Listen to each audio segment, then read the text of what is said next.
10 o'clock, and I will call this Regional Transportation Commission meeting to order. We will start with the Pledge of Allegiance, and Councilwoman Dewar, will you please lead us?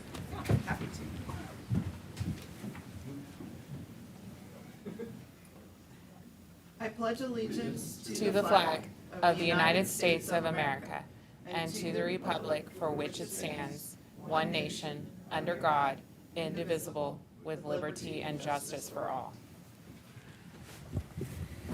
Thank you very much.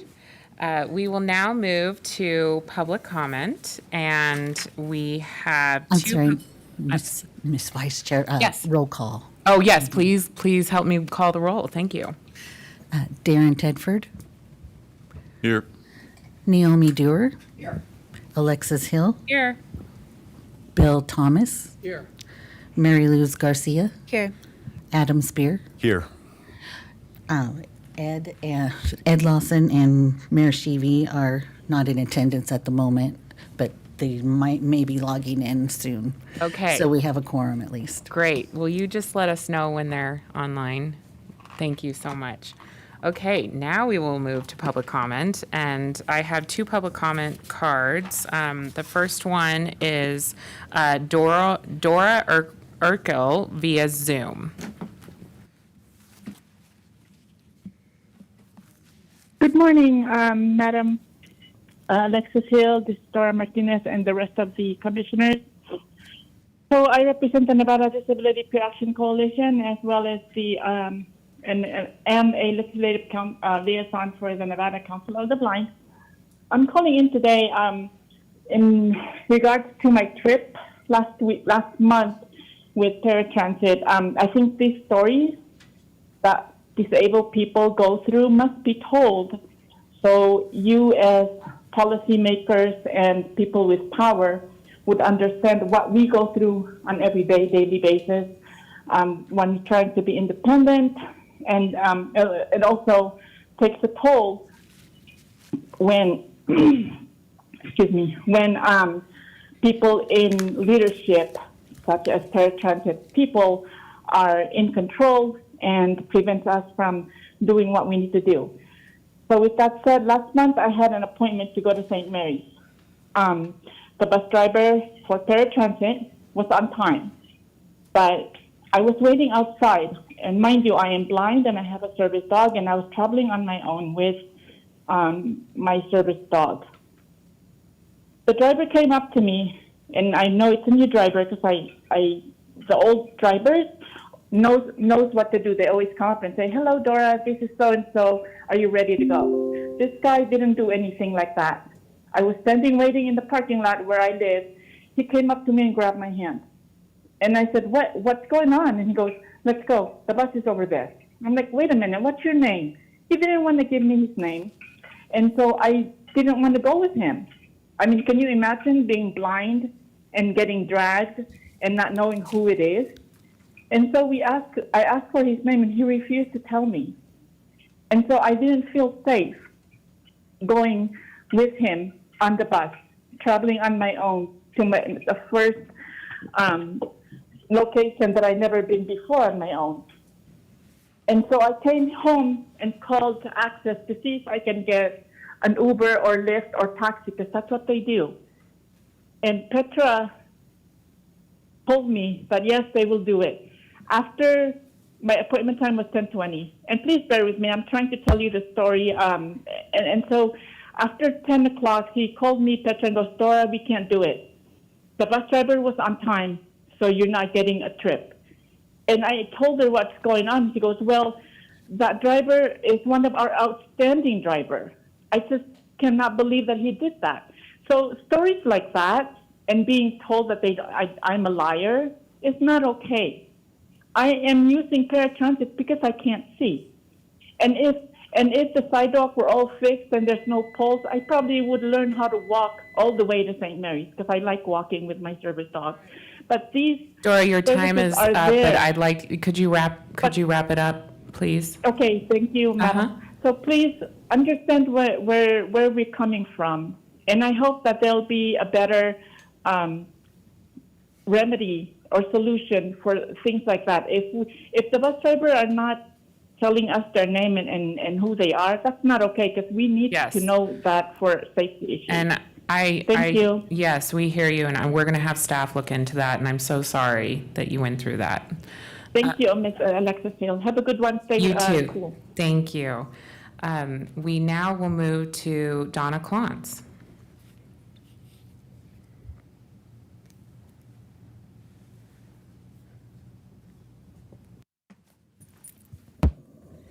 Good morning, Commissioners. My name is Donna Klontz. I am a senior advocate here in Washoe County. I serve on the Washoe Senior Advisory Board and also the lead volunteer for Age Friendly Reno, and we're expanding to the county and to Sparks as well for age-friendly activities. And we've got some surveys out collecting what the ideas are by our seniors for what they think would make the community, the county, and city of Sparks more age-friendly. I wanted to thank the RTC and also let the board know about the Flex Ride program in Sparks, Spanish Springs. I don't know if you're aware that the Sparks Senior Advisory Board received the opportunity from their city council to decide where some of their ARPA funds would go.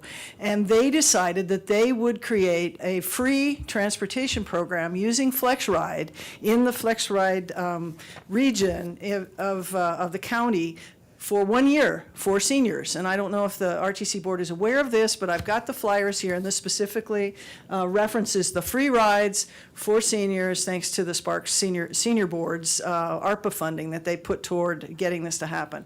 So part of what's going on is that Susie Trinidad and her team, as well as the Sparks board, are doing their best to let the community that could access this area know that they can call and have a FlexRide van come to their curbside, and they could get a ride inside the area though.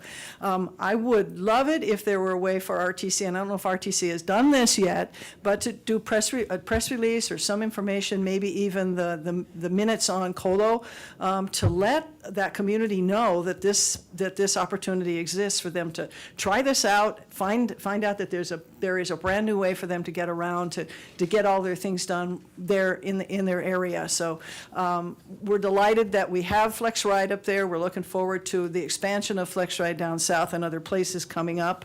And I just wanted to thank you and let you know that the age-friendly groups are very, very interested in improving transportation. It's one of the main things that our seniors tell us all the time that they need some assistance with. So the more we can find public transport ways to help them get around, the better. So thank you so much for that. And I don't know if you don't have copies of this, I've got extras here right now. So I can give them to the clerk, and the clerk can give them to you. Please So do. you'll know for your constituents. Thanks a lot. Thank you. Looking forward to seeing what those surveys say.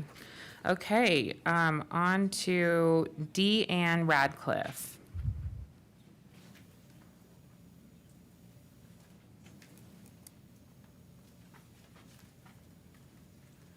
Good morning. I had emailed a PowerPoint presentation. I did email it, sorry. This morning. Sorry. You're fine. We'll PowerPoints try to are so find fun.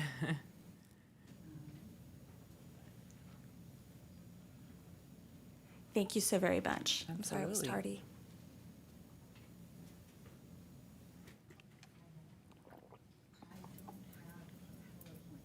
Did you mail it to my email? Yes. The link on the agenda or that page this morning. It's not in my junk. Okay. Well, what we could do is perhaps you could try to send it again to Michelle, and then I'm happy if you want to come up during the Verdi item. Is that okay? That sounds perfect. Thanks. Okay, absolutely. Thank you so much. Okay, any other public comment? I'm not seeing any. We now will move to approval of the agenda. May I have a motion, please? So move. Thank you. Second. Thank you. Thank you, Commissioner Garcia and Commissioner Dewar. Any questions on the motion? Seeing none, all those in favor, please say aye. Aye. Any opposed, please say nay.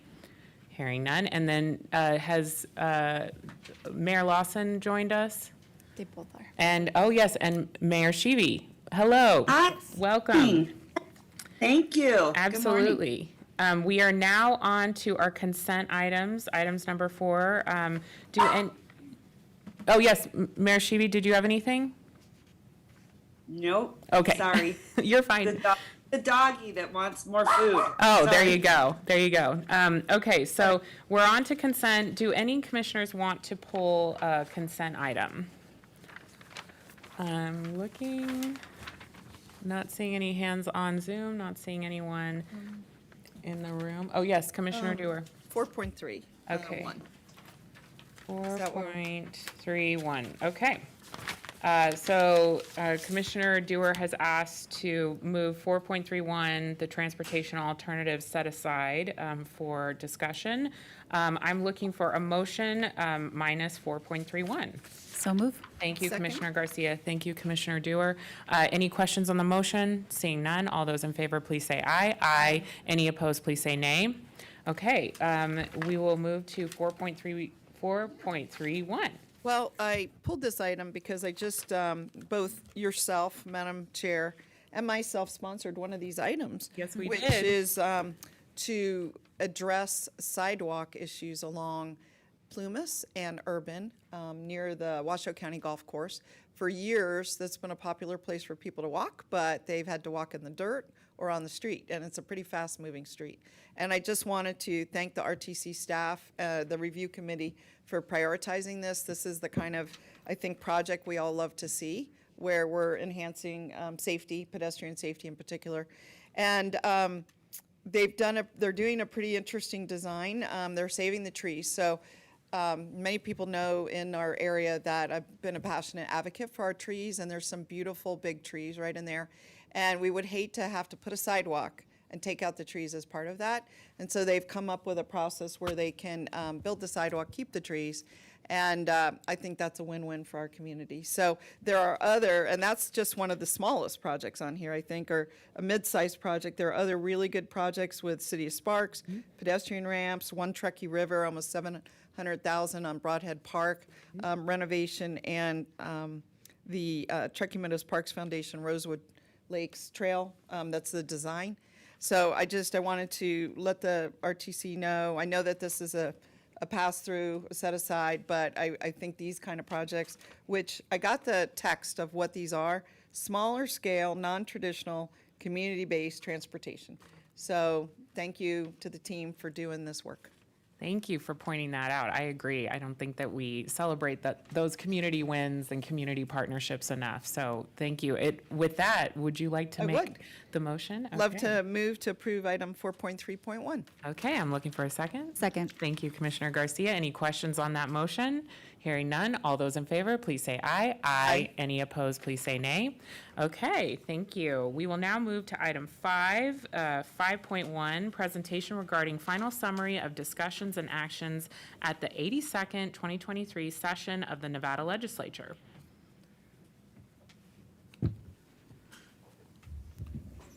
Good morning, Madam Vice Chair, members. Michael Hillerby with Kemper Kroll here to give a little summary of the legislative session. I know you've got a packed agenda today, so I'll be brief and be happy to answer any questions about areas that you might want some more information. The legislature obviously completed their 120-day regular session, promptly went into 2 special sessions. One would become the shortest special session on record to pass the CIP bill, the Capital Improvements Project bill, that had failed on the last night of the session. The other special session a little longer to work out the details of the bill that ultimately passed, to talk about the state funding portion of what would be a public stadium for a Major League Baseball team, in this case the Oakland A's. So it was a relatively long session. It started off with a new Republican governor and strong Democratic majorities in both houses of the legislature. I mentioned the partisan part of that because obviously that relationship and that dynamic has an impact on the end of the session in particular. And in this case it did, with a record number of vetoes for a single session at 75 from the governor. a lot of the work of the session was around what was an unprecedented amount of money, about $2.3 billion more money in the biennium that just started than we had in the last biennium, and about $1 billion in extra money last biennium because the economy performed so well coming out of COVID. So how to spend that, arguments about how to spend that occupied a lot of time and effort at the legislative session when all was said and done. In terms of RTC, first I want to thank the board for an opportunity to continue to represent you. It's a job that I enjoy a great deal. Our firm is very pleased with, so thank you. And to thank your staff, Paul, Amber, all of the directors of the various departments. Bill are able to get on the phone quickly. Appreciate the legislative committee and those regular meetings, the board members. So, without them and that quick response, we wouldn't be able to get the things done that we do. I'll talk about just a handful of bills that involved RTC.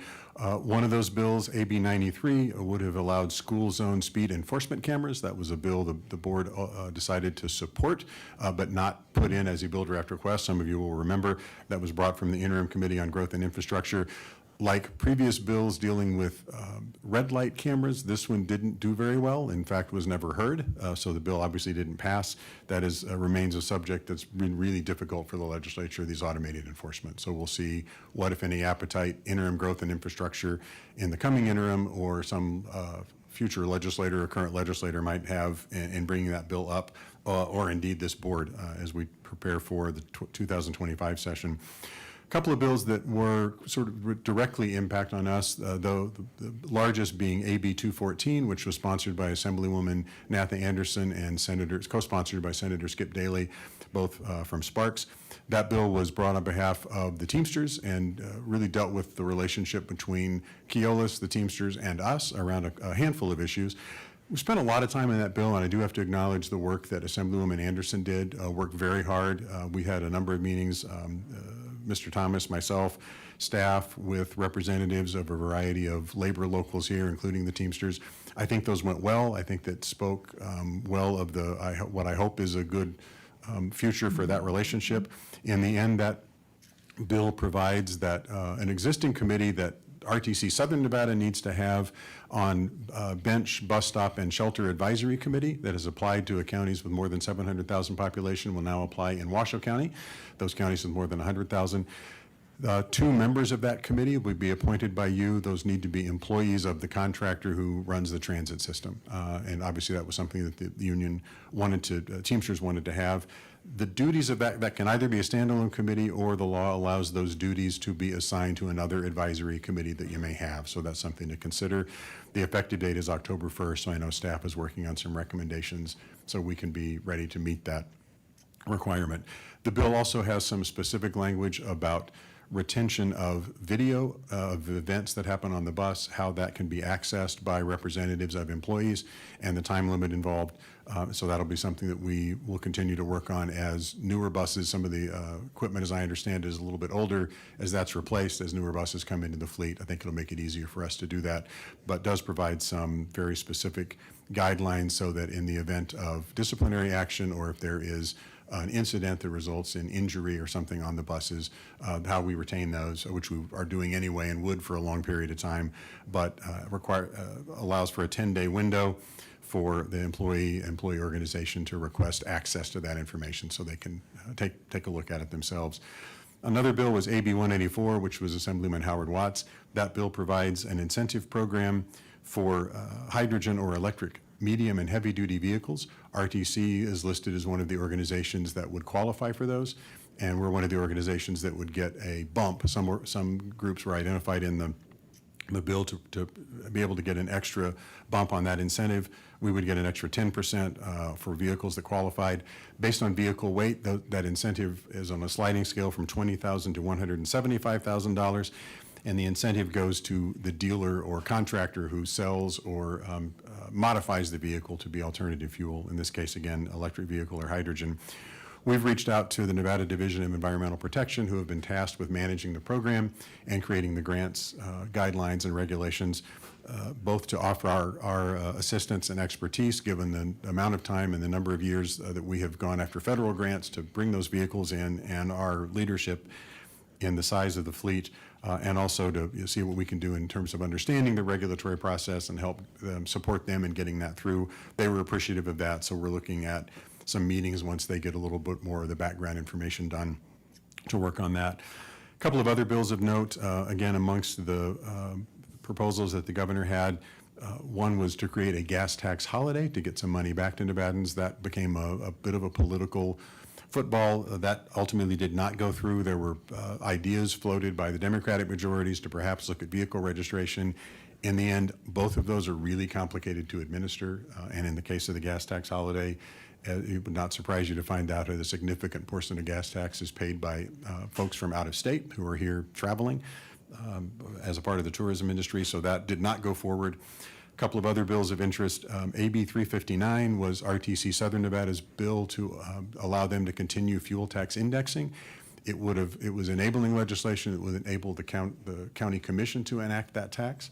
The governor did veto that bill, so it'll be interesting to see moving forward. There have been a couple of trips by RTC Southern Nevada attempting to do something like the program that we've had here that has worked so successfully. So we have not talked with them since the session ended in any specific about this particular issue, so we'll see what their plan is moving forward. I know that's of real importance to Southern Nevada. The contractor community, business community, and others were supportive of that. Despite knowing there was a Republican governor, Labor had a pretty aggressive agenda, passed a lot of bills out of the Democratic majority legislature. A number of those were vetoed by the governor. A lot of talk during the session about bills that passed or failed, or bills that may have been sent to in hopes of them being vetoed as political fodder for the 2024 election. Be very interesting to see how many of those reemerge, how many you see in campaign flyers at your door and mailboxes, or those of your constituents. I'll stop there, just again with a thanks to your staff who are great and provide considerable assistance in reviewing these bills, getting us information and guidance from those of you on the legislative committee at the board level. Makes that our representation much easier, and again, one we're very appreciative to do. I'll be happy to answer any questions. Thank you, Mr. Hillerby. What a great summary. I'm looking to my board members. I do have a yes, question. Commissioner Dewar. Yeah, thank you. I wasn't here to participate in most of those bills, but I do have a question on the first one you talked about, which was AB 93 about the automated enforcement and speed cameras. So as a council member, one of the biggest complaints I get is people speeding. And I think most people know that the Reno Police has been challenged, with staffing, new duties, new kinds of crimes. And so street patrol has been lessened, and yet the complaints have gone up. People complain about the drivers and the speed a lot. So a number of people have written in, can we have camera automated enforcement? And my answer to them always is no, it's illegal. It's not just not allowed, but I think it's prohibited, but I'm not sure. And I wondered, what do you think would be the future? I mean, this one was vetoed, or this one was not passed. You said not even got a hearing, and that's in a school zone. So do you think they're dead in the water for a decade, or do you think there's any interest in moving forward with that? Just given staffing and the issue with congestion on the roads. Sure. Thank you, Michael Hillerby again. I'm a little hesitant to get the crystal ball out because it's hard to know, but I'll talk a little bit about the past to the extent that that can be something that guides us a little bit in our thoughts for the future. Councilwoman, I would say one of the things that led to this proposal and some of the background that went into that from the Traffic Safety Advisory Committee and others was in a number of locales, including here in Washoe County and the jurisdictions.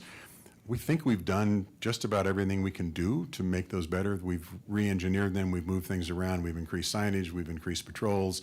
You see law enforcement working with the school district. Given the limited resources, as you suggest, with the inability to have street patrols out in front of every school all the time, we think we've done about everything we can to make those as safe as possible given the resources, and that was certainly something that the board, this board was supportive of. The history has been tough on that issue. We've not specifically had the school zone, but on red light cameras. Right. And there's always been a concern that those might inordinately target minority communities. They might be placed in minority communities. That is what has killed those bills in the past. Again, because this one did not get a hearing, we didn't have any specific testimony or see what those concerns were. I think if you look at the makeup of the legislature, there's no reason to suspect that that probably doesn't remain. something of a concern. There are probably ways to write the bill to talk about how this was permissive and would have allowed local governments to talk about the public planning process that local governments go through. So I think there were certainly options there. And I think you've hit on Commissioner, the key piece, which is, I think legislators need to hear more from the public and the parents that are reaching out to you about how important that is, and that might raise that up a little higher on the priority list. So I don't know that we're out for another decade. And the timing, we had a incident here on near Worcester High School just a few years ago. They've certainly had some in Vegas. Those kinds of headlines, as horrible as the circumstances are, those can also, sometimes prod, as you well know, public officials to move. Well, and on that note, I mean, we were successful with NDOT in getting a light on North Virginia because of the tremendous amount of fatalities in front of the Bonanza Casino, and we were able to capture those on camera from the casino. And that's a very expensive endeavor, putting in a whole traffic light, and it's a series of lights, but they did it, and it's tremendously dropped the fatalities. In my own ward, which is South Reno, I mean, it's Ward 2, but it includes South Reno, I went a step further and had the city lower speed limits on roads like Rio Wrangler, Steamboat, because we had a tremendous amount of accidents, including accidents with horses. So about 25 horses hit and ending up dead in a 3-year period. We're working tremendously with NDOT and other agencies, county, to do more fencing. So you're right, we're doing everything we can do, but these are tragic incidents every time. I'll just say on the horse deaths, no people have been killed, but they have been injured. Every car's been totaled. So 25 horses, 25 totaled cars, 25 people that have some version of PTSD. So speeding, what I've been doing mostly, and I don't know about my colleagues, is putting in those radar speed so you know how fast you're going, because many people go fast without intending to go fast. We'll give them the benefit of the doubt. I know it works on me. When I see, oh my gosh, I'm 29 and at 25, I'm slowing down. So, okay, well, I just wondered if we should push, my last request came from a very well-known person in our community who is a medical professional for Sparks EMS response and fire. And he's very worried about McCarran, just so people know. And he specifically requested the automated, he's my last request in the last month, last 2 weeks, and really felt it would be the thing to reduce the fatalities that he's seeing on the roads. So, thank you. Of course. Any other board members have comments, questions? I'm not seeing anyone online, and Commissioner Garcia. Okay. With that, thank you so much for your work. And Bill, I'm going to pass it over to you to chat about your staff, I'm hoping. Thank you. Yes, I just wanted to take this opportunity to specifically thank Michael and his firm, him specifically and his firm in general. They did a really good job of representing us this year. We had a very intensive session from the standpoint of the normalcy, or what you would normally see at RTC as far as the legislature because of AB 214. But great guidance, definitely dedicated and committed and responsive. So I wanted to thank him publicly on behalf of our staff and the board. Thank you. Thank you very much. Much appreciated. Absolutely. Okay, now we will move to item 5.2, quarterly report from Keolis Transit Services. Madam Vice Chair, Yes. before we move on, our secretary was not able to record the votes of Mayor Sheevy and Mayor Lawson on the first 2 action items. If we could just clarify that, we can make sure that's reflected in the minutes. Okay. So on the approval of the agenda, That would be approval of the agenda and then then consent? approval of item 4.3.1. okay. Or was it consent and 4.31? That's what I thought it was. Sorry, I misheard. It's the consent and then item 4.3.1. Okay. So do you want me to do the vote again, or what are you asking for? No, if we could just get confirmation from them on the record that they voted in favor of those 2 items, we can make sure it's reflected. I believe that was the intent. Okay, I'm looking for confirmation from Mayor Sheevy and Mayor Lawson on whether y'all voted for 4.3.1. Yes. Mayor Sheevy, for the record, yes. And Yay. Thank you. Mayor Lawson, for the record, yes. Thank you. And then can we confirm that you also voted to approve the rest of the consent agenda? Yay. Okay. Yeah, Mayor Lawson, yes. Thank you. Thank you, Madam Vice Chair. Absolutely, my pleasure. We will now go to item 5.2, quarterly report from Keolis Transit Services regarding fixed route operations, maintenance, and performance measures. Good morning, Madam Vice Chair. For the record, my name is Phil Pumphrey. I'm the GM for Keolis. And to my right is Karen Pinkerton. She's our customer service manager. And we're happy to give you a report today. We have a little slideshow to show you here this morning. Great. Nice shot of one of our beautiful buses there. Key performance indicators for May. I'm not going to read all of them. I just want to point out two of them that I thought would be of great interest to you. Percent of trips completed is 99.89% for the month.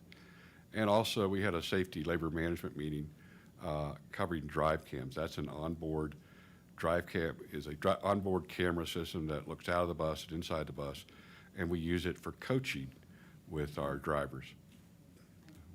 Went away. And we also we've had another meeting since then with our labor management, a very productive one. So we're happy with the way things are going there. Going the right way? Is it supposed to move?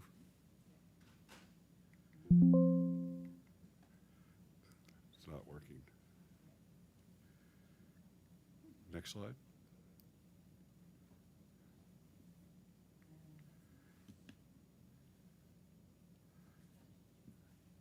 I don't know what to do. This is the challenge of doing a live meeting and a Zoom at the same time. No, all good. All good. Yep. Well, I could just go ahead and you have a copy of our presentation. We have some dashboards in your board packet. One of them is preventive maintenance inspections. That's where we look at the bus preventively ahead of time to see what we can find to make sure everything's working and safe. We complete 100% for the month, and we have many consecutive months on that. And we have a great shop, as you heard about them last month. Our miles between road calls is a reflection of the work we do on the buses. 15,000 miles is the industry standard, and we're at 19,813. Very close to our 20,000 incentive, but we didn't quite make it. Next. Accident frequency record, no more than one preventable accidents per 100,000. Whoop, we went too fast. One more, please. Oh, back one, You're please. running the controller? Well, I'm trying. Which slide do you want? The one with 3 on it. There, thank you. Okay. Accident frequency ratio at 1 per 100,000 miles. We were just slightly over at 1.09. Our on-time performance was 87.34, above our goal of 87%. May was a little bit of a challenge. We had a run bid take effect, so our drivers were on new routes and new schedules, so it'll follow a little bit. So we had a little, not quite where we want to be, but we're working on it. Grievances, we had 6 for the month. And then I kind of want to just touch on grievances before Karen goes on and talks about some of her work. Today, we have 5 grievances open. We have one on a management's right on hiring a road supervisor, one on employee attendance points, one on drive cam safety points, which is a contract interpretation, and we have one on a behind-the-wheel wage trainer increase, behind-the-wheel trainer wage increase. We went to the union, we talked to them, we did not come to an agreement, and because our routes changed from being interline, where a driver would go from one route to another, they went from being on a route most of the day, which I think is a good thing because they get to know their customers better. But because of that, we needed more trainers to sign up. Our rate was $1 an hour. We offered $1 more, and we couldn't come to agreement, so we unilaterally implemented it. So that's in there. The last one is Hawaiian shirts. The last time in May, RTC gave us Hawaiian shirts to give to the drivers. The interesting thing is they have other shirts similar in cut to the Hawaiian shirt from the Balloon Festival from 4 or 5 years ago. The drivers love them. I don't understand this grievance, but here we are. We also, in terms of doing a uniform, we've had 6 grievances on uniforms this year. Part of it was the hats, part of it was cargo pants, but we consulted with the drivers in selecting the fabric of the shirts, the pants. We also gave them an additional hat, a beanie hat for the winter with the RTC ride on it. And then we gave them a polo shirt, which they did not have before, a blue polo shirt, and they love that one well. I think the polo shirt and Hawaiian shirt are two of their favorite shirts, and most drivers, they wear them really regularly. So we have 4 grievances pending settlement and arbitration, but we are pretty much close to what we were in terms of grievances for the year. So we continue to try to work to resolve them and rescind them or settle them, or if we have to, if we feel we need to, we go to arbitration. And then the arbitrator makes a decision for us. So without ado, Karen's going to talk about our customer service program and our training efforts. So. Good morning, Commissioners. So what I wanted to share this morning is things that we do with and for our employees. First being the Canadian Urban Transit Ambassador Program. This is a program that's used in over 150 locations between U.S., Canada, and externally in Europe. The great thing about this program is it's designed specifically for city bus drivers, and it really focuses on customer service, handling customer feedback and their complaints as well as suggestions, having really good management feedback as far as what they can communicate to us, how we handle tough situations, and also going into their well-being, such as managing stress, when to recognize when they're at their tipping point, and things that they can do, resources that they have. So it's a really great program, really designated specifically for these drivers and to help them out, because they do have some challenging days, and we want to give them the best tools we can to handle many of the situations they run into, and hopefully decrease complaints as well. We want our customers to be happy, and through this program, we're hoping that is an end result of a lot happier drivers as well as customers. So that program, the modules themselves, there's 4 different modules. Each module is 2 hours long. And so we've put in over 50 hours of training this year so far with employees. So we're kind of doing them one at a time, module 1, 2, 3, and 4. We're getting people through mostly module 1 and then continuing the year with 2, 3, and 4 as well until we have all of the employees trained. This is a mandatory program that we're doing for the drivers. So it's really fun. I enjoy taking away a step away from what I'm doing and doing this training myself with a couple other colleagues. It's a really fun program.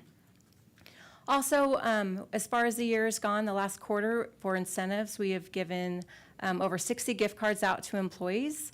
This is for safe acts that have been recognized, customer service, good drive cam record, as well as uniform. And then also we enjoy our employee events, which included this year, the last quarter, Cinco de Mayo potluck and Memorial Weekend barbecue.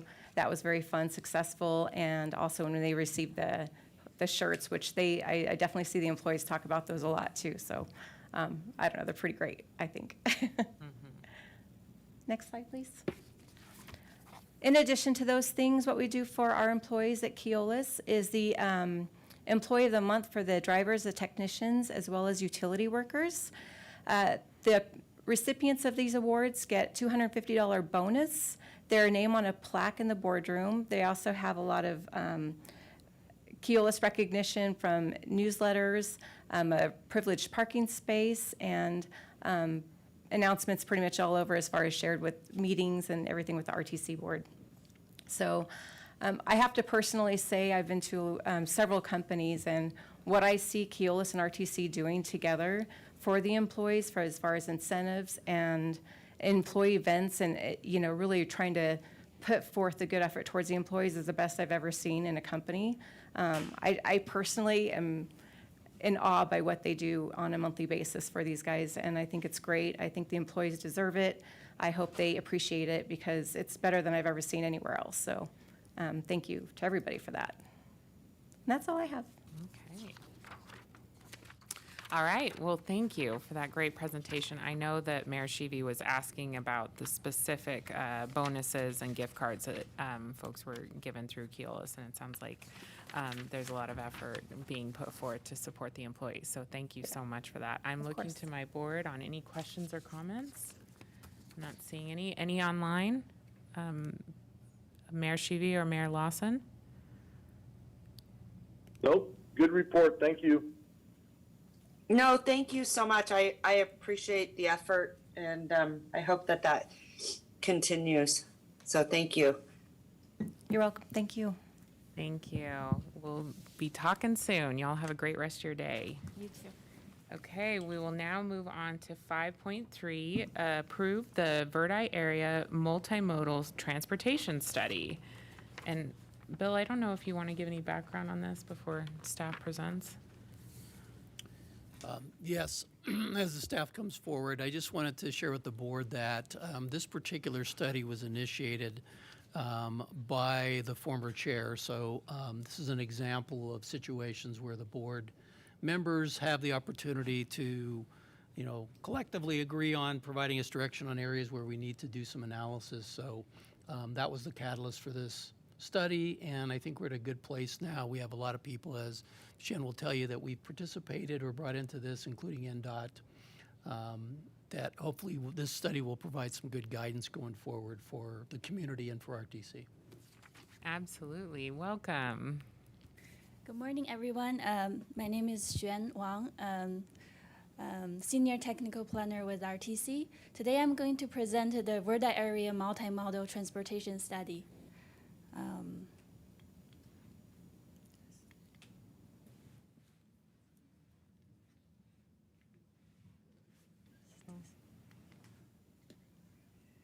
Next slide. How did you get these? Sure. Oh, that's right, okay. Okay. So this map here shows the study area in Verdi.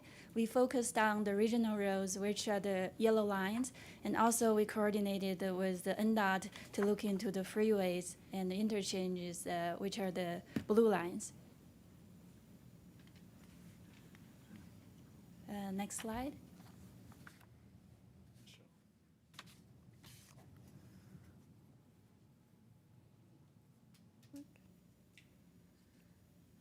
It's not your remote, it's the slideshow.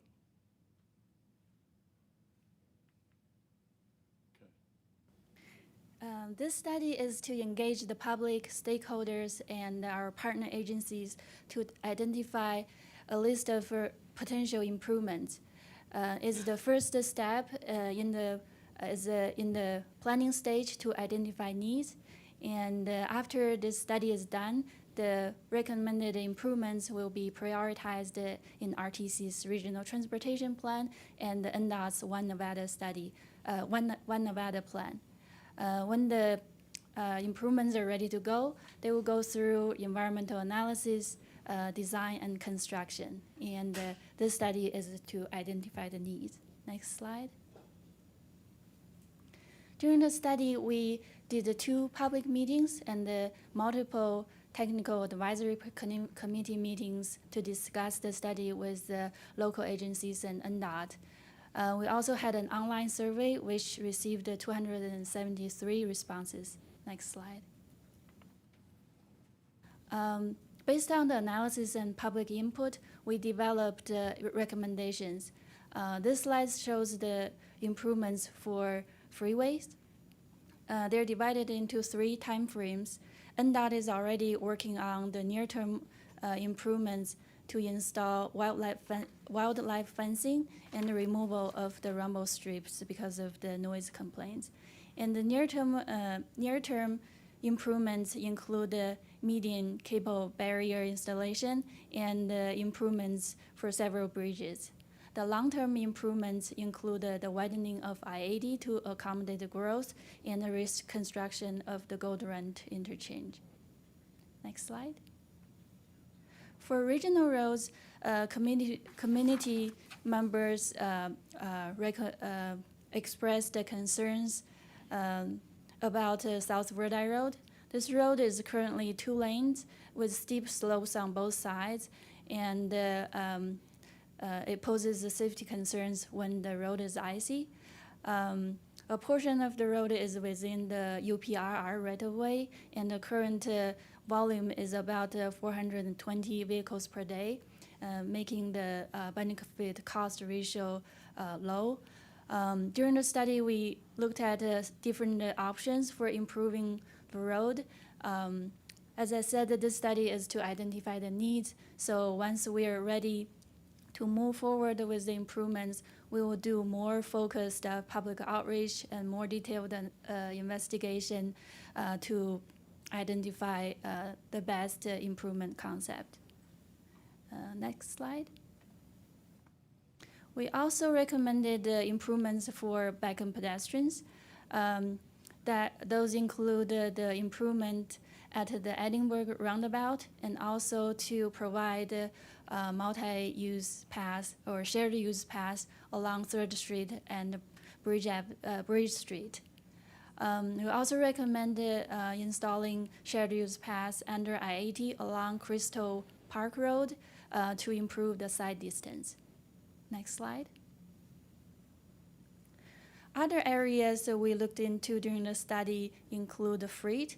The community expressed concerns about truck parking during winter weather event when I-80 is closed. Semi trucks park along local roads.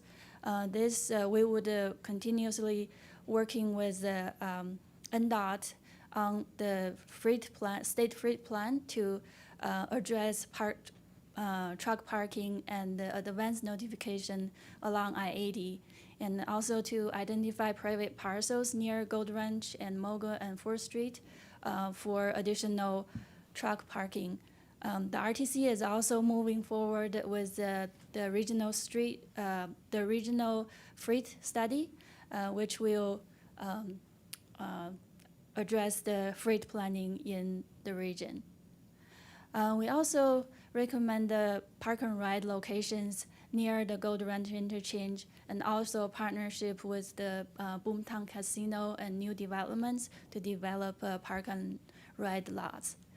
The community also requested transit. The RTC already has the FlexRide on-demand transit service in Verdi, but a lot of residents don't know about this service. During our public meetings, we demoed how to use this service, and the community were very interested in it. But we still needed to continue the educational effort on this. The study also did a speed analysis using connected vehicle data through UNR's research. The speed data showed that the compliance is generally good in Verdi, but in case in the future, if we needed to do speed management, we can consider reducing the lanes on 3rd Street to 11 feet, and also working with the law enforcement to enforce the speed. Next slide. So this slide shows all the a summary of all the recommended improvements, and we also have the draft report on our website with all the details. So that's my presentation, and I'm happy to answer any questions. We also have our consultant project manager, Chad Anson, here, and we're happy to answer any questions. Thank you. Thank you, Ms. Wang. Yes, Mr. Thomas. Oh, yes. Let me just look to the board, and then I'll bring up, do we have Deanne? We did, we received the PDF. Okay, great. So looking to the board, is there any questions? Yes, Ms. Dewar. Sorry, I'm starting to feel like a broken record here talking on everything, but I just wanted to say I'm so pleased that you're doing this. For years at City of Reno, we've both heard about and experienced the road conditions in Verdi. And of particular interest has been the overpass over I-80. It's very narrow, 2-lane. There's no pedestrian access. There's no bike access. It's just a pretty narrow, scary, bridge. And I know that it's planned to be replaced. I hope when it's replaced that it will include pedestrian and bike access. And the reason is the City of Reno has approved developments both north and south of I-80 in that area. I think some 3,000 homes south on the Centera. And then north, there's another one with about 650, Stan Lucas. So there's going to be a lot of back and forth. And the main, they'll be going to Verdi, they'll be going to Boomtown and so on. So I'm glad to see the bridge being discussed and these pedestrian facilities. I'm glad to see I-80 widen as well, but I'm particularly interested in what you called the regional road for, is it called South Verde Road, or what is it called? Yes, The right South term? Verde Road. Okay, so I know that it has very little traffic, but I think that may be I don't know if that's a precursor. In other words, the road is not good to drive. It's scary, doesn't have railings of any kind, it's narrow, it has gravel edges. So, and you already mentioned the icy component, so the winter, it's not very good. We had a very long winter.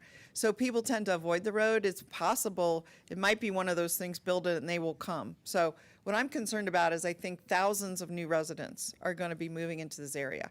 And so even though the travel amounts are low today, I think they're going to be increasing over the next 5 to 10 years. So I do think, I do hope that this ends up on a plan to improve the road, and that we don't just sort of sideline it because there's only, I think you said 480 trips a day or something like that. I think the potential is for many more. And there aren't that many roads to get around, right, in that whole Verdi region. And so every road that exists is going to become even more important. So those are just some thoughts, and I know you're still doing the study, right? But today you want us to accept the report, but what is the time frame, I guess, and where do you expect to bring this in for a landing? So this item is for approval of the report. So once this study is done, the recommended improvements will be prioritized in the RTP, which is the Regional Transportation Plan. Right. Yeah, and this will be Okay. looked into. Now, I thought I heard that the bridge was going to be sooner rather than later. Is it possible that that could be advanced prior to some of the other improvements like widening? I mean, obviously it has to take into the fact that the road itself could get widened, but. Yeah, NDOT is working on the bridge. Right now, right? Improvements right now, yeah. Okay, so that could proceed ahead of some of the other aspects? Yes. Okay, but let me ask the board, I mean, when does all of that, it's the RTP, right? And the board then prioritizes what, Right. the staff brings us the recommendation, is my understanding, and then we take an active role in deciding next steps. I'm with you on South Verdi Road, but I think, speaking to my citizen advisory board, they have concerns about moving ahead with anything until there's a bit more work done. So I think course. that's the next step of doing a bit more environmental analysis on that, but and making sure that we're including the community. But yes, I think that no one's stopping on that aspect. We know that it's a problem. It's just making sure that we're doing the right work. One more thing, I guess. I know there's a fair amount of wildlife in this area, and you've talked about the wildlife fencing, and I'm not advocating for this, I'm just a question. Has there ever been a discussion about a bridge over I-80 related to wildlife? I know that the legislature, I thought, took action this session to support or co-fund some wildlife overpasses. I don't know if there's an area that needs one. If I can, for the record, Bill Thomas, Executive Director, RTC. That would typically be because of the nature of their location, which is usually freeways, and the significant cost. That would normally be a NDOT-directed project, so I don't know if anybody wants to talk from NDOT about it. As far as we know, there's no plan for a wildlife bridge in this particular location. And I did, just to get to your specific question as far as our process, this is an important first step to get these projects which don't exist in our world until we do a study like this. Sure. So, they're there. This is the first step of getting them there.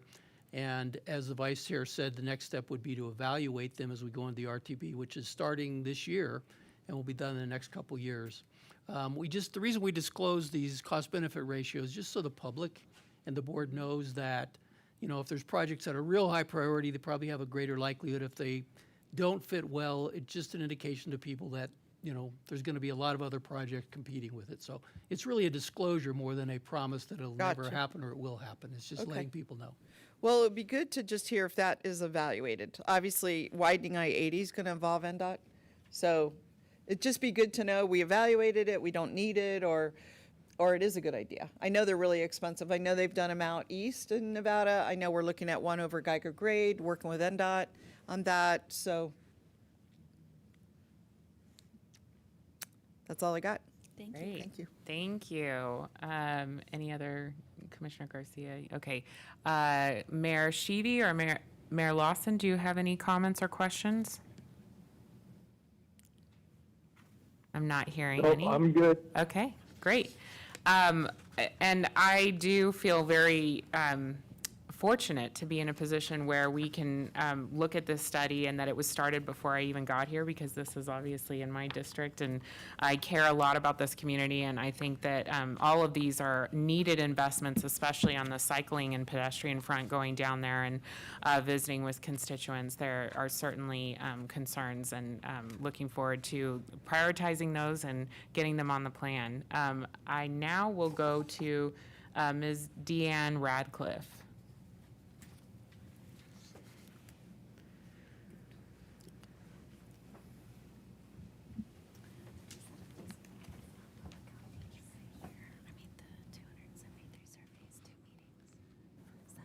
Is my clicker gonna just go forward here, or I'm gonna do a prompt? I love that, beautiful. Okay, you're gonna be able to do it? Scroll down?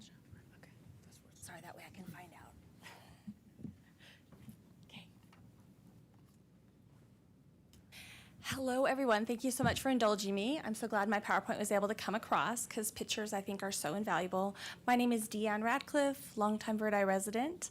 I just want to talk a little bit about the roads, especially with the multimodal transportation study on the agenda. So those are a couple of pictures about wrong-way crashes on I-80. Unfortunately, there was a fatality. There was actually 2 fatalities, which is so tragic.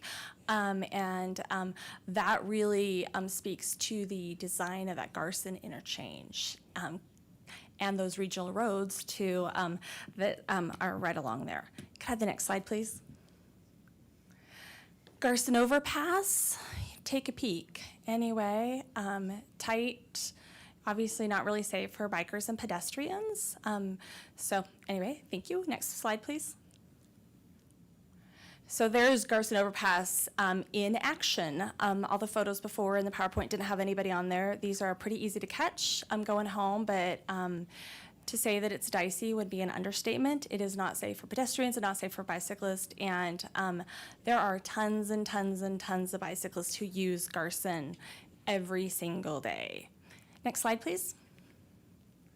Traffic and numbers. I think I got all of this data from Trina. And you just see awesome increases. Awesome, awesome. 66%, 39, 68, 59, 29. So we know traffic is going up, up, up on these roads that were really not designed to support all of this traffic. That's at the 3rd South Bird Eye Road intersection. Next slide, please. Permit loads. This is what a permit load looks like. So, NDOT detours these off of I-80 because they will not fit underneath those old, aged underpasses. See the car on the right-hand side, that red whatever it is? That literally darted over from the other lane, you guys, to let the permit load head up South Bird Eye Road. So these are not infrequent, but again, this is South Bird Eye Road that the traffic, I heard four something for the ADTs. It used to be in the low 200s, so our traffic has increased exponentially. On a Wednesday afternoon coming from the library, I think I had 6 cars on South Bird Eye. It's dicey in the winter, no doubt. It's pretty evil even on a July summer day, you guys. There's no center line, people hog over, they get scared of the edge. It really is not safe. Next slide, please. Sorry. I had brought my Mortensen Garson handbook last time. Today I just took a photo of it, and part of the issue was really those improvements would have been done with the developments, not only just to support the development. So unfortunately, this was not followed as those developments have been approved by the City of Reno. Next slide, please. Okay, so. Can you just wrap it up? I would love to. Oh, you're so sweet. I love that. Would wrap it up. So I want to speak South Florida. My kids are in the car. The bike lanes should be improved through that Edinburgh roundabout. My kids talk about one time the car did not yield to them. How terrifying. I have a 14 and a 12-year-old who bike through there. That should be done all the way to Somerset. And we have to support pedestrian and bicyclists because they're out there in mass. They love to get out of the city and come to bike in Verdi. So definitely.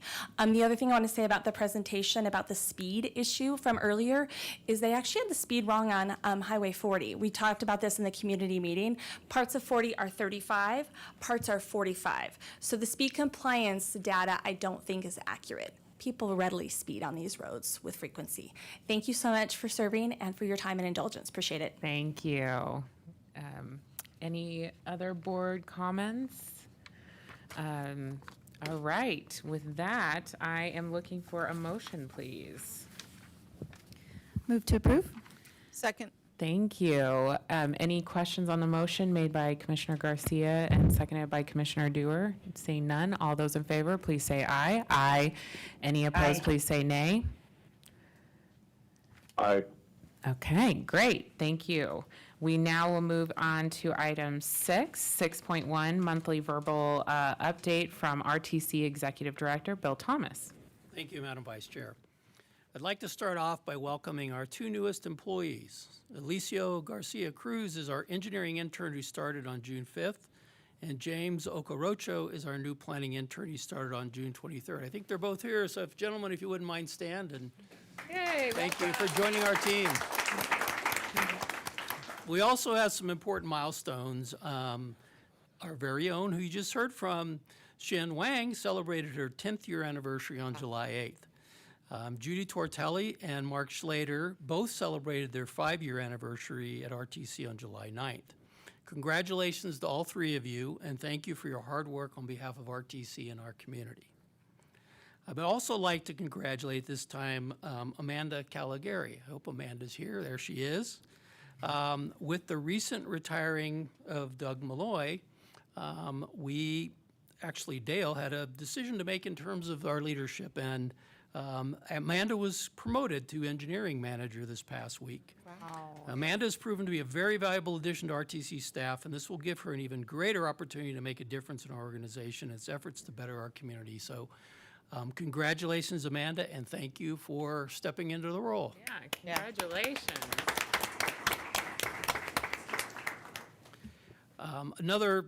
I enjoy these presentations because I get to say all these positive things. I wanted to talk about two very important and impactful grants that we just received recently since your last meeting. And these grants were received, I think, in great part because of the diligence and thoroughness of our staff in putting the applications together, but also in great part to our federal delegation, who I know, from my own experience with them, is very committed to helping bring resources to our community that are needed. We received, the Federal Highway Administration awarded, I should say, a $25 million raise grant to RTC for the Lemon Drive Improvements and Resiliency Project. This money will be used to reconstruct approximately 3.7 miles of Lemon Drive between Fleetwood Drive and Ramsey Way. The project makes some key environmental and safety improvements to this roadway.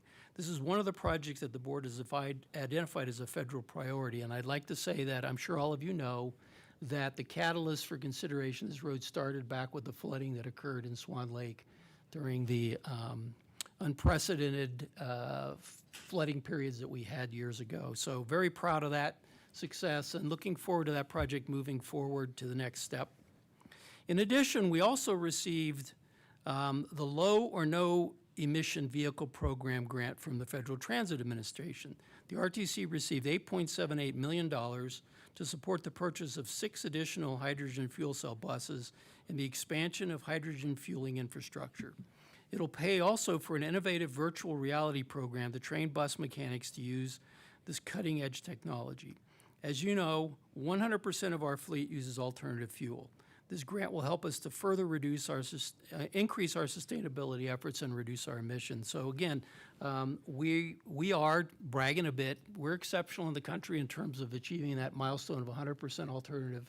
And this will now bring us up to the point, I believe, where we're going to have 8 hydrogen fuel cell buses. While our scale may be small compared to a couple, we're going to be an exceptional agency that is actually going to be looked at by many of our peers to see how we're able to advance hydrogen fuel cell buses. So we're very excited about this grant. We recently completed the Hubbard Way bus station. And that station, the name you may not be familiar with, is actually one of our most highly utilized bus stops. It's across from the Peppermill. And our team worked very diligently to get this done in a quick fashion. The new Virginia Line Rapid Station is one of the busiest stops along the corridor. The new station is on the northbound side of South Virginia Street. I'd like to thank Ian Chamberlain for his leadership on this project, along with Kimley Horn and Associates and Q&D Construction.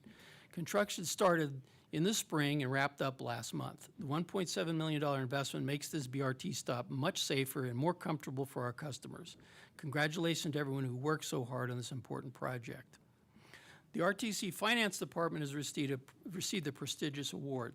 The Government Finance Officers Association of the United States and Canada has awarded the Certificate of Achievement for Excellence in Financial Reporting to RTC Washoe. This is for our annual financial report for fiscal year that ended June 30th, 2022. This is the highest form of recognition for governmental accounting and financial reporting, and I want to congratulate the finance staff and all those involved in working with them in achieving this great accomplishment. As we all know, Hot House Night starts in a few weeks. Once again, the RTC will provide free bus rides on our Rapid, Virginia, and Lincoln lines and routes 1 and 11. These routes provide service to both RTC Centennial Plaza and the 4th Street Station. Access will also be free for those two stations. This free service will be available from Tuesday, August 1st through Sunday, August 6th. This time I'd like to congratulate the Keolis Driver of the Month, Timothy Radley. Tim has worked as a bus operator for RTC Rides since January of 2002. Although Tim's stature can be intimidating, he is known as the gentle giant and as one of the kindest individuals on the staff. He treats the passengers with respect and dignity and is a valuable part of what makes RIDE a very special public service. Just a side note, he's also, which I'm trying to visualize, quite a car enthusiast with his pride and joy being a '67 Volkswagen Beetle. So I'm trying to match Tim up with a Beetle, but maybe that's why he does it. And then lastly, I'd like you to join me in congratulating Byron Macchietto as the MTM Employee of the Month. Byron has been with City Left and RTC Washoe since, RTC in Washoe County since 2005. He's known for his coworkers, known by his coworkers as Bronco because of his love for the Denver Broncos. He appreciates his coworkers, gets along well with passengers, and gets a lot of positive remarks from both.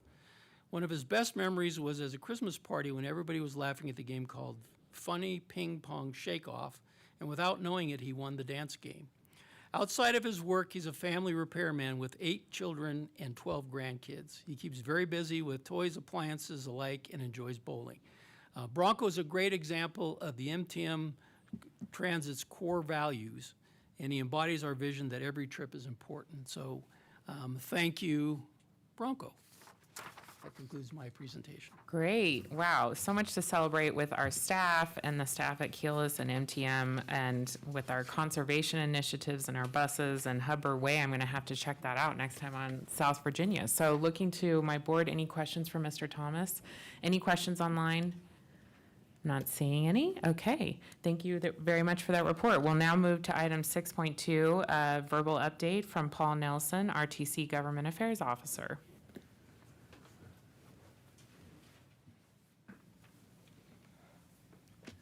Good morning. The Senate THUD bill passed in committee yesterday with no opposition, and there's some good news in there for us. There's $2.5 million for the Sun Valley Boulevard project, and that's one of the priorities that the board did lay out for us last December. Regionally, there's also funding for Pyramid Way and SR 28 up at Lake Tahoe, so there's also several other projects throughout the state that are included in this bill. The bill provides additional funding for the Low-No program and bus facilities grants, and it provides $16.8 billion for the FTA. The House Appropriations THUD bill looks quite a bit different. The good news is the transit formula funds match the IIJA reauthorization levels of $13.9 billion, so most agencies are very unlikely to see any kind of significant loss of formula funding, especially those that have had fewer miles traveled and a slower population growth. But the bill would cut transportation funding for RAISE, MEGA, capital investments grants, and bus facilities grants. This is just the starting point for the negotiations between the House and the Senate, so we still have quite a ways to go. Talking to our partners over in Washington, D.C., they say that it's pretty unlikely that any of our projects would be affected by the negotiations. It's more of a policy thing. We also submitted our application for the Safe Streets and Roads for All grant just a couple of weeks ago. We're asking for $9 million. We learned a lot from the last go-around where we had several projects that we were asking money for. We narrowed this one down to 6th Street in Reno. So we put in our grant application just a couple weeks ago, and we're hoping for some good news. And that's all I've got for that. Thank you, Mr. Nelson. I don't know if you could tell us what streets you applied for on that grant. Oh, there were several of them. You're talking about last year's grant? No, this one that we just applied for. Oh, that was, yes, that was 6th Street. Oh, 6th Street. downtown Reno. Thank you. Thank you very much. That's great. That's exciting. Okay, looking to the board, any questions? Mr. Nelson, thank you. We now are moving to item 6.3, verbal update from NDOT. We do have the director, Tracy Larkin-Thomason, here, but Darren Tedford will be doing the update. Thank you. Good morning. I appreciate the opportunity to provide the update this morning, and I'll start off with a couple of informal responses to questions that were raised earlier. In the bipartisan infrastructure law funding, there was specific funding also designated for structures, and that is a huge increase to what we would typically get for federal funding. It amounts to about $45 million a year, and for the 5-year period, and we'll see what happens after that on reauthorization. But part of that $45 million a year goes to off-system bridges, which we're working with RTC for several bridges in Washoe County. But the bulk of that money we'll use on state-maintained bridges. We've identified 2 sections. I may have discussed them previously, but Garson Road is one of the bridges in a 7-bridge package. The rest of the bridges come back towards Keystone that we're going to put out a design-build project to replace those. It'll be $100 to $150 million design-build project coming up in the next couple of years. And the next section of bridges we'll do is actually the remaining bridges from there west over the Truckee River. So there's another few sets of pairs of bridges over the Truckee River. It'll be a between $100 and $200 million design-build project that will be replacing those structures in the next 4 to 5 years. So in specifics with Garson Road, we have been working with the RTC to figure out what's a good plan for that structure. We acknowledge the pictures that were shown of the narrow width on that aging structure, and we're going to coordinate to replace this bridge with the money we have that is applicable. Replacing it and widening it is 2 different things, and funding is susceptible to which one we're doing. So we're going to replace it with a little extra width and then make it easy for the RTC to widen it in the future as that development grows in whatever manner that it grows. Exactly as I think was discussed, the question about how and when that growth will occur. I think we're setting up that bridge to be replaced and widened in the best manner possible. So that's coordination. We're working with Dale Keller on that. And then the second thing was wildlife crossings. And yes, there was legislation that was issued. It's basically a $5 million earmark to work towards the state match for federal grants for wildlife crossings. And so along with that legislation comes the requirement for a plan, implementation of a plan, appointment of board members, if you will, for making those decisions, where they should be done. NDOT has done a lot of work statewide looking at where we have those issues, because we track every type of crash that happens in the state, including crashes with wildlife. So we have that data. We have the ability to inform the decision on priorities of crossings, and we're going to go after grants. The $5 million typically would end up being 5% of a grant match. It depends on the grant, but that $5 million could turn into 100 real easily. And and let us put wildlife crossings where they're needed and prioritize. So we will be working on that in the future. Officially, my report will start with the safety update, and we're happy to modify our safety update a little bit here. We know that the RTC is working with NDOT to install, in the left image, if you can see it on my slide, at Woodland and Mesa Park is where the RTC is putting in a roundabout right now to improve safety on 4th Street. That will improve safety for not just the traffic traveling on 4th Street, but coming in from both of those access roads. You can see that's a awkward intersection right there, mainly based on terrain, but the RTC's got that figured out. And then just to add on the right side of the slide is future plans that NDOT has for adding roundabouts to improve safety further to the east on 4th Street. So we know under certain circumstances, roundabouts can be a good application for turn conflicts with vehicles, for allowing pedestrians and bikes to move along with vehicle traffic in a safe manner. So we're looking forward to improvements along that whole corridor. Next, it was asked previously, I believe last month, about any possible funding we might lose because of the recent legislation, national legislation that aimed to pull back COVID funds that hadn't been spent. And so update is anything in Washoe County, statewide, we had one small funding amount that hadn't been obligated, and we rearranged that before the rescission. So in Washoe County and in the state, we didn't lose any of those COVID-19 funds that were offered to the states previously. A couple of project updates. As you know, we're up on Mount Rose working on a safety improvement project. And two of the main things, this picture you see is drainage going along Mount Rose Highway to come down about from Thomas Creek down about a mile where there's open ditch. We're putting some of that drainage in pipe so that we can have a multi-use path that goes from Thomas Creek down to the neighborhood that's less than a quarter mile down that leads to the schools. So a multi-use path off the side of the road for bikes and pedestrians is a part of this project.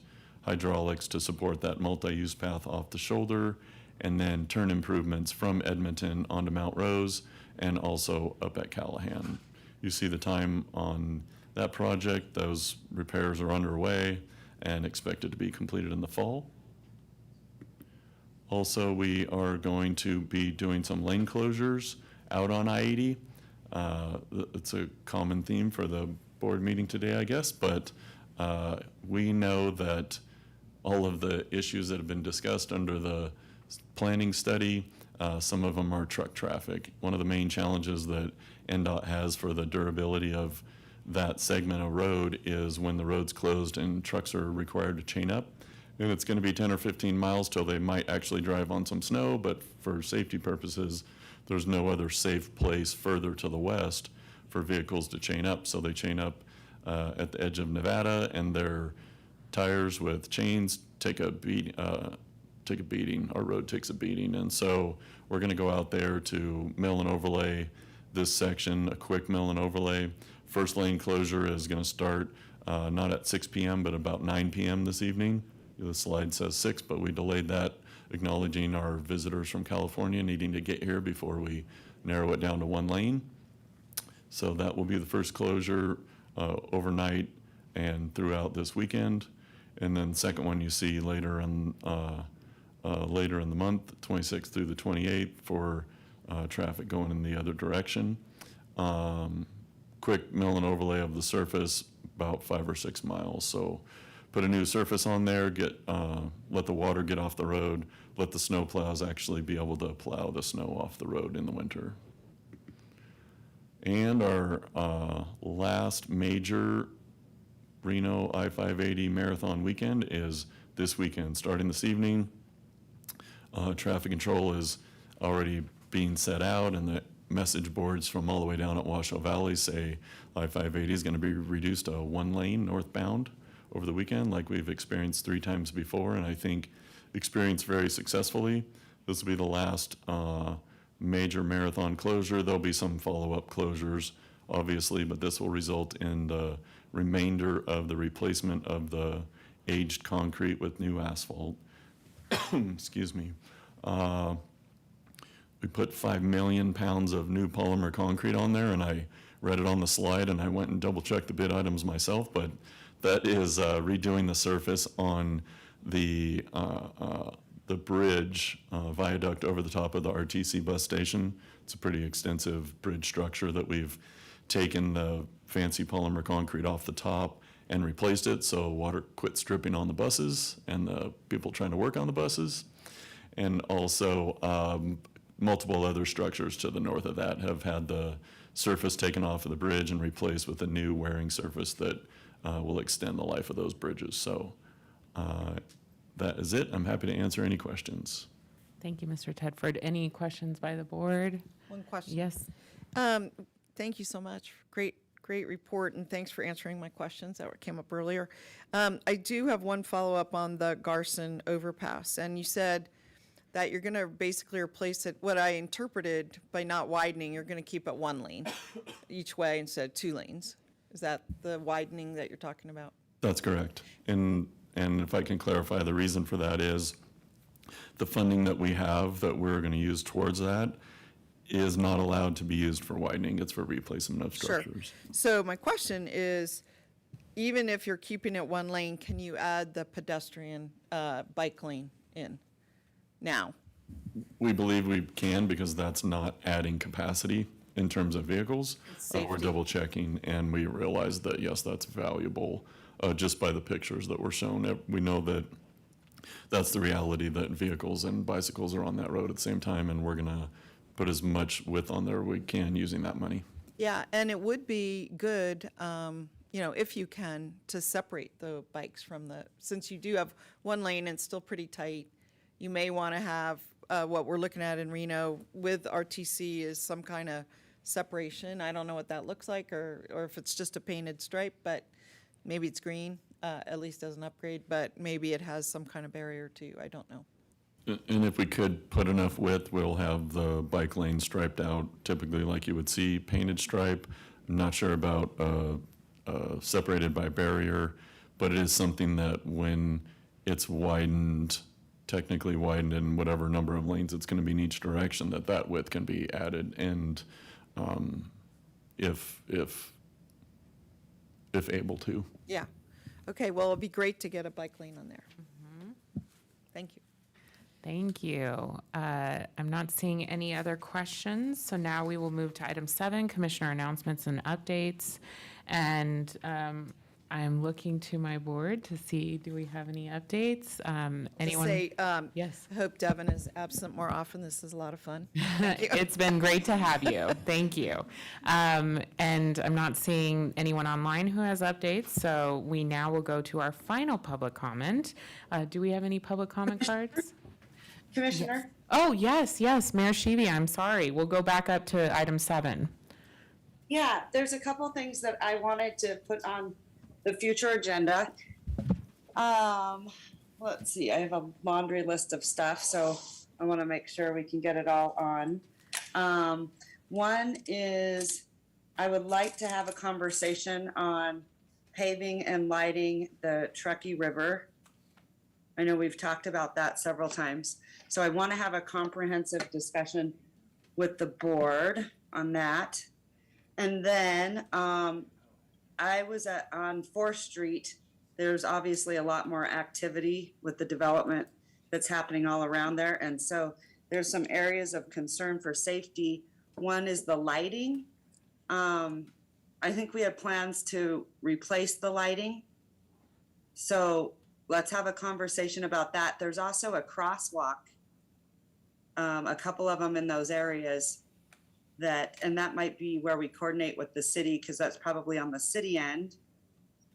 But some of those crosswalks definitely need flashers.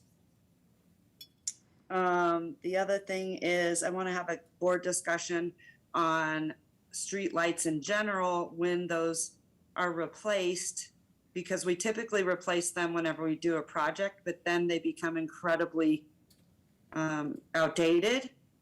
and not efficient. So I'd like to see a more comprehensive plan when we have a schedule to do that instead of just waiting for a certain project.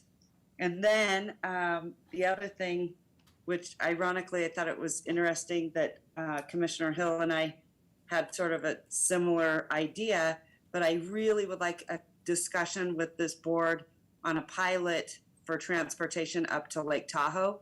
I was talking to a lot of tourists and they, were saying, why don't you have anything that goes up there? And I think it makes so much sense. So I'd love to have those on an agenda. I want the board to have a full-blown discussion so that, and typically, we'll talk to Bill and he kind of helps guide us, but I need to get the feedback from commissioners because I cannot have those conversations, as you know, due to open meeting law.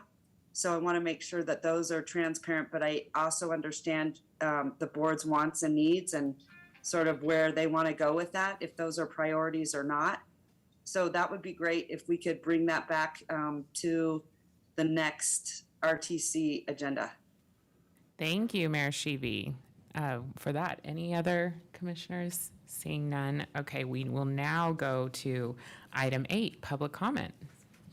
Yes, we have Dora back on the line. For Great. Final comment. Welcome, Dora. There she goes. I didn't know I'm going to speak again, but thank you. I wasn't planning on it. But, Madam Chair, I just want you all to know that this month is Disability Awareness Month. Pride, it was 33 years ago on July 26th, it got signed, the ADA law.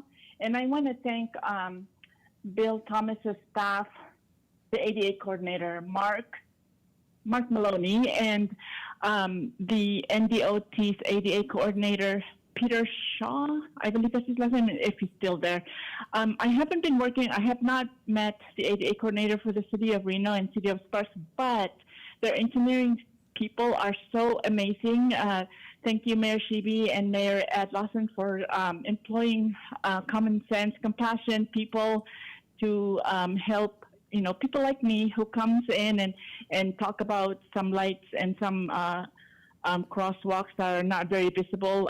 Sarge, sometimes I think he is colorblind, so when the crosswalk are kind of faded, he leads me here to the traffic, and so we were able to get those taken care of. So I appreciate you, Mayor Sheevy, for doing what you say. Your motto is do better by being better, and I appreciate all of you all, and thank you, and have a great weekend. Thank you, Madam Alexis Hale. Take care. Absolutely. Thank you. Great message there. Yes. Commissioner Hill, can I just recognize Dora?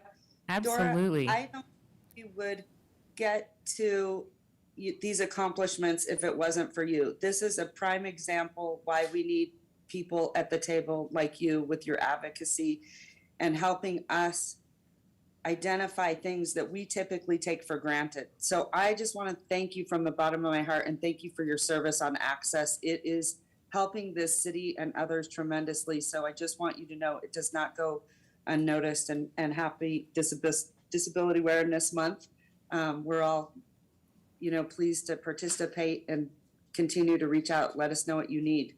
But it's because of your leadership and advocacy that we are getting the work done. It really is. You have brought an element that I have not seen in many years. So thank you. And I know the board has the same sentiments. So thank you. Thank you, Mayor Sheevy. Yes. Thank you, Dora, for all your activism. You are making us better. Any other public comment, Madam Clerk? No other public comments. Okay, great. With that, we are adjourned. Thank you, everyone, for your time.